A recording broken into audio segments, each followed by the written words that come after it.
All right, we are live. Estee Gubbay, this is a wonderful day for you of celebration because Thank you. your book is finally launching, and I am so excited. It's one of the most beautiful books I've ever seen, as far as the gorgeous pictures you put in it. So it's the travel bucket list. Talk to us about Your your travel bucket list, got not it, just anybody's, yours. your travel bucket list. So let's talk about this book. Why did you decide to bring a book like this to the world, and talk about these amazing vacations that you can help others to check off the list for their bucket list? Yeah, it's more about, I think the book is really different from anything you'll see out there. And I know because I read all these books too. There's lots of travel guides on different destinations, right? Then there's a whole bunch of these bucket list books that are like long lists of suggested travel, right? They say, oh, you got to see this, you got to see that. But what I found when I went through those lists, and especially when it's just like one paragraph about each place, it wasn't inspiring me to go to any of those places. I mean, maybe I look at a picture of a waterfall and I might say, oh, I'd like to see That's that. pretty. Yeah, right. And I do love waterfalls. I will go for on a vacation specifically to see a waterfall, but I just didn't, I wasn't getting a lot out of the books that I had. And I have, most of those bucket list travel books on my shelf. So what I wanted was something for, kind of for myself and for my clients, because I'm a travel advisor. That's what I do.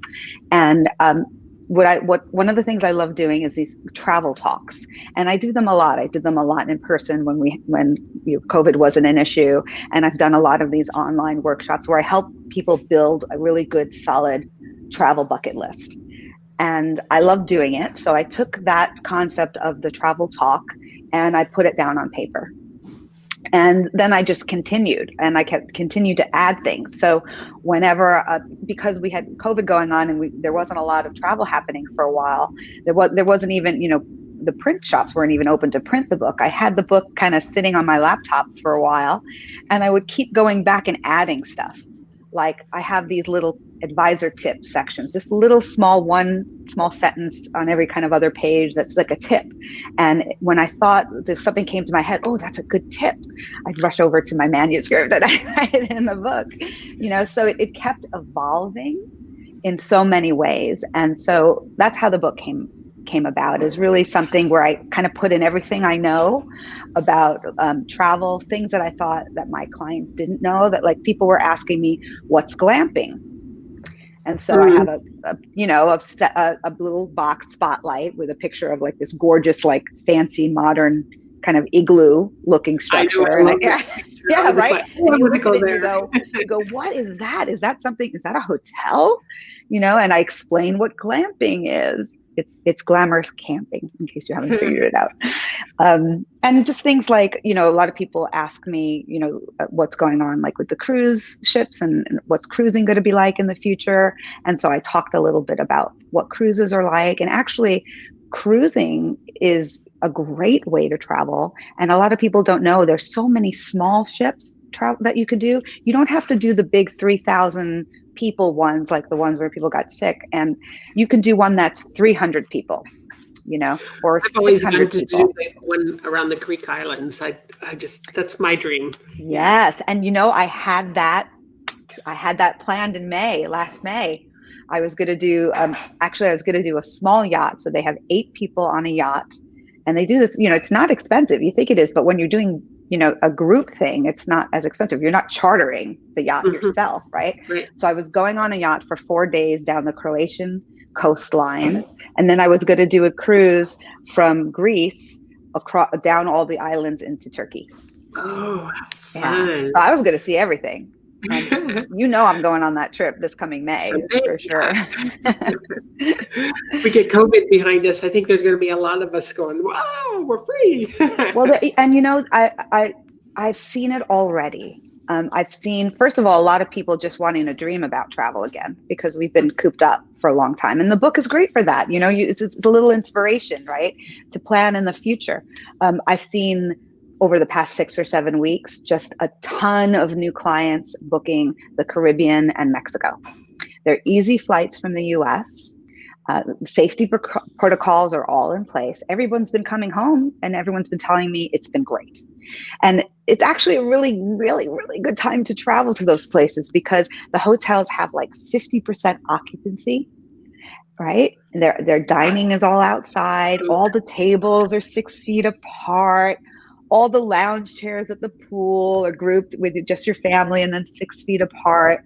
I mean, you're getting like 5-star service in the 4-star hotels now because the ratio of employees to guests is so different, you know? To me, the lack of the big crowds, that's what makes a vacation. I don't want to be around tons and tons of people. I want the chill time, Yeah.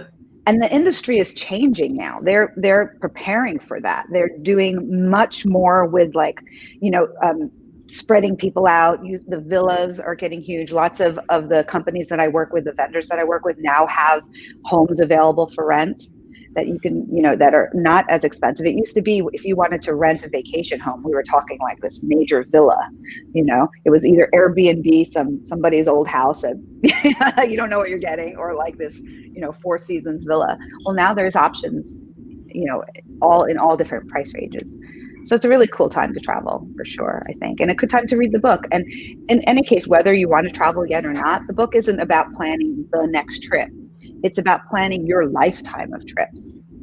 That's what I liked about the book. And also at the back of the book, you have those little charts that they can fill in, the worksheets, so that they can fill in, just start logging what you want to do and where you're going to stay, and kind of really hone in on what kind of a vacation would be that check mark off for that travel bucket list. Yeah, it's about what you like to do, right?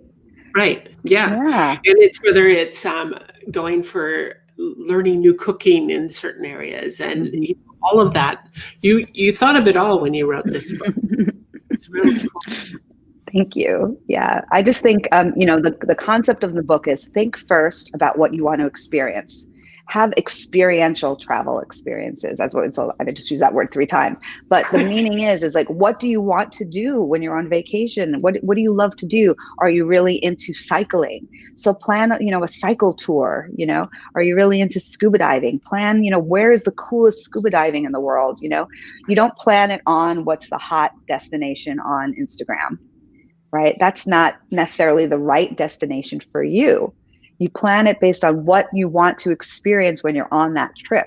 So it may be like you just, you're a grandmother, right? You have a lot of grandchildren, 10 right? grandchildren. Yeah, right. 10.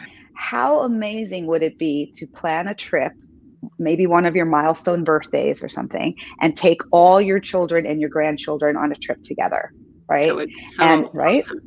And what is it that you would want to do if you had your whole family in the same place, staying in a villa in the Caribbean? What's the one activity you would like to do with everybody together? I think even a real like a snorkeling thing where you're seeing all the colorful fish and all the little life underneath the waters that nobody would ever see any other way. Yeah, I remember doing that when my kids were little, and I could literally see them giggling with the mask on, like. It's so fun. For the children, I think that would be exquisitely fun. Yes, it is. It is. Yeah, and there's a picture in the book of my daughter when she was 10 snorkeling with dolphins, and it was the first time she was kind of old enough to keep up swimming with them because they're fast, So that was a really memorable vacation for all of us. A lot of those trips, like you probably want to have a big family meal, like a Thanksgiving meal with everybody, but you don't necessarily want to be the one to do all the work and the cleanup, right? So what I did for this one family, it was the grandmother's 70th birthday party. I took them all to an all-inclusive hotel, so she didn't have to do anything the whole week. And then I had a class for them, a cooking class that they all took together, and then they all ate the meal.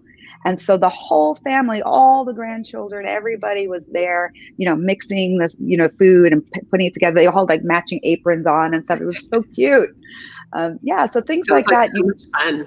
Yeah, you got to prepare those things in advance. And so the book is about those kind of trips. And the book is also about really taking time to think about all your trips as kind of a compilation. Like, how do you balance out all your trips in your life so you don't miss anything, you know? So maybe you want to one day, not now, but maybe one day you want to go on a safari, right? Maybe one day you want to go on a trek, you know, but you're kind of like not right ready, you know? You put it on your bucket list. So you mix it up. Like I say, pick like 6 to 10 trips in your mind. You're not booking them now. You're just putting them on paper. It's like any goal setting. You take a look at them and you think, okay, is this exactly what I want? You know, when would be a good time? Okay, so the kids are 8 and 10 now. So maybe a safari would be good when they're teenagers. So I'll put that on the list for maybe like actually a graduation present Kind of a for one vision of the board kids. thing that, Yes, yeah. exactly. And you can time them out that way better. And the other beautiful thing about kind of timing it out and fitting in the vacations that are relaxing and the vacations that have adventures and the vacations that are cultural, you can look at the whole list and kind of make sure you got a little bit of everything that you want. And then you could look forward to that list for the next 10 years, Well, and then you can right? also time it for like the cultural type of the things, time it for the exact time of the year that maybe celebration that they do, whatever A that's happening. festival, when Yeah, festivals come right, back. right. Yeah. When they come back. Yeah. Yeah. Uh, Those kind of things are really important and they do need to plan in advance. It's not like you can say over Thanksgiving, oh, shoot, we need to plan our Christmas vacation now and just like throws, because then you're just going to go like somewhere easy. You know, you're going to book something, you know, or something you've done already. And if you repeat the same vacation over and over, the memories are all going to get mixed up. You're not going to have any new memories. I'll tell you, you got to mix it up, you know? right, you have to do that. And you talked about in one of our discussions while we were working on pulling this all together, was about ways that people can give back. They can actually do Yeah. trips that are geared that way. Tell us about that. Yeah, I mean, of course, everybody is really conscious now about sustainability and giving back and volunteerism. And it's like a whole new category of travel now that you can partake in. So there are like actually specific tour companies that mix in volunteering into your tours. So let's say if you went on a safari, you would stop a day at like a sanctuary and help out at the sanctuary, or you may go down to Costa Rica and help build a school for a day. It could be as simple as packing something in your suitcase. So I like to work with a company called Pack with a Purpose. And what you do is you look up online where you're going and what they need in that country or that city, and it'll tell you where to drop it off and what they need. So like, for instance, you might pack like 5 pounds of pencils for a school, and all you need to do is drop it off at the hotel. They have a pickup point at the hotel. So it's really easy to just give back. It just, you know, it makes you feel good. You know, when you're packing your suitcase, you got a little something. And a lot of times, like I did that in when I was in Peru, I went down the river, the Amazon River, and we dropped off. We bought these little like fishing kits for the Oh, kids and I like toothpaste that. kits, just little like $5 kits for them. And we went to the village and we hung out with all of them, and we, you know, did a little, you know, entertainment kind of thing, hanging out with them, and we gave them all these gifts, and it was just like the highlight So of the much trip. fun, and just to see them light up with these cool things. Yeah. And so we got to like engage with them a lot Right, better because we right. were kind of, they had like a pavilion, like a big plapa where it was kind of like their town hall. And so everybody was there because, they wanted to see what they were getting. And some people brought t-shirts and some people brought markers and notebooks and different things. So it was Oh, really, really a highlight. Yeah. And so you can do that almost on any trip. If you want to keep it really simple, you could just donate money to kind of offset the emissions from your plane. So that's one of the big things, is that planes have a lot of, like, I think there's CO2 emissions that are not great for the environment. But you can donate a little money to help that. So even though you can't change how much the plane is using, you can donate back to the organization to help that. So there's lots of little ways to get involved and to do those kind of volunteer vacations.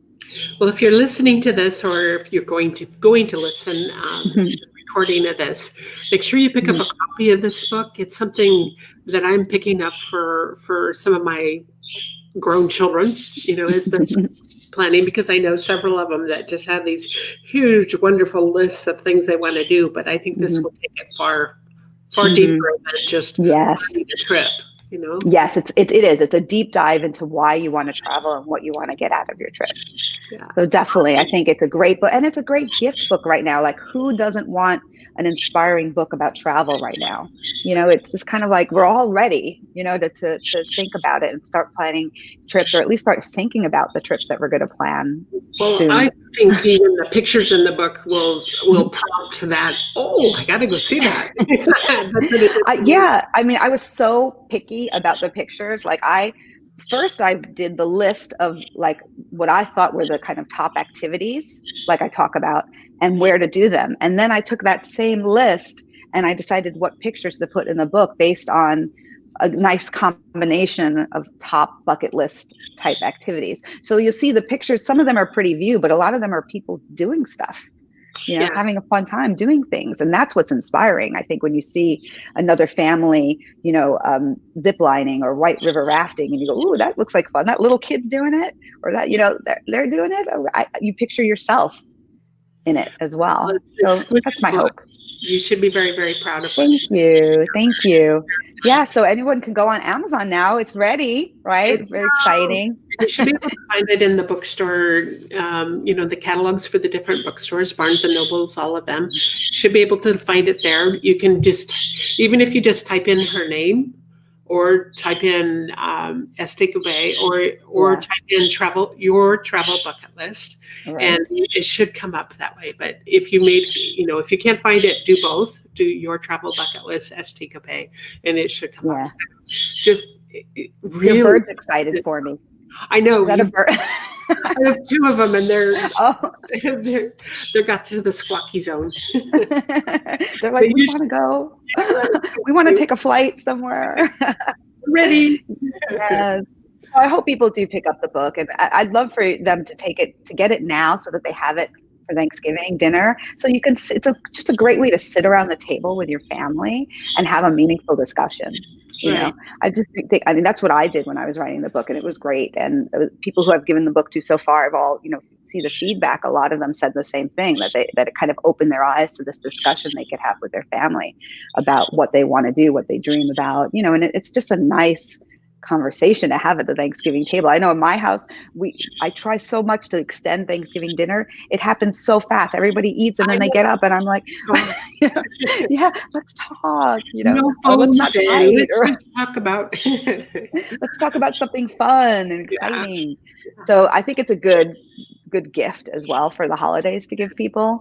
And I hope you do get that book for yourselves and take a look at it with your family and start dreaming about your travels. Well, absolutely. Estee, congratulations. Really, really happy to get this book out there for you. Thank you. So this is the end of our broadcast, but reach out. There's in the comment box, we put her website and also the link to the book.